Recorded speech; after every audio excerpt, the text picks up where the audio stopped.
Election commission जानता है कि वो उसका जो डेटा है वो फटेगा। जो उसको अभी वो कंट्रोल करने की कोशिश कर रहा है, छुपाने की कोशिश कर रहा है, उसको हम निकाल देंगे।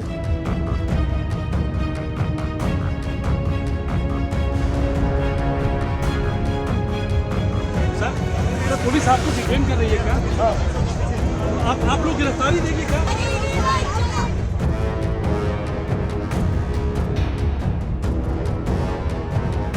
अरे भाई, उन्हीं का डेटा है, वो अपने वेबसाइट से वही डेटा निकाल दें। मेरा डेटा थोड़ी है कि मैं साइन करूं, उनका डेटा है। आप उठाइए अपना डेटा, हमने आपको ही दिया है, आप उसको अपने वेबसाइट में लगा दीजिए, पता लग जाएगा आपको। मतलब डिस्ट्रैक्ट करने का काम है, ठीक है। और एक और बात, आप ये मत सोचिए कि सिर्फ बेंगलोर में हुआ है, ये देश में अलग अलग कंस्टिट्यूंसीज में हुआ है। और इलेक्शन कमीशन जानता है, इलेक्शन कमीशन जानता है कि वो उसका जो डेटा है वो फटेगा।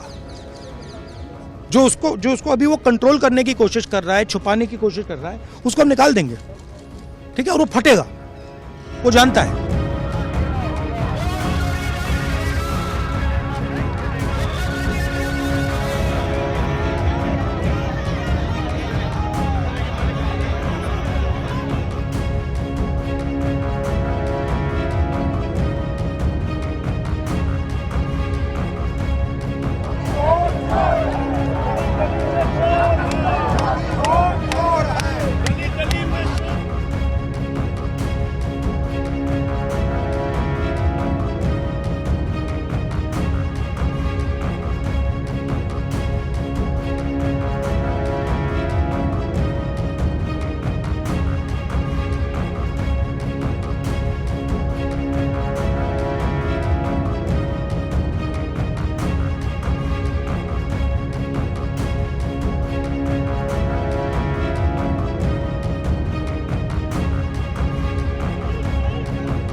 हिंदुस्तान की डेमोक्रेसी की हालत देखिए।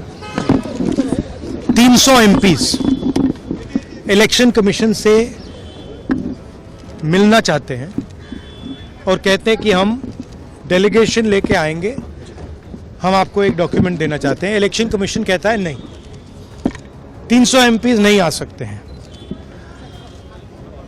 तो यही हालत है, क्योंकि डरते हैं।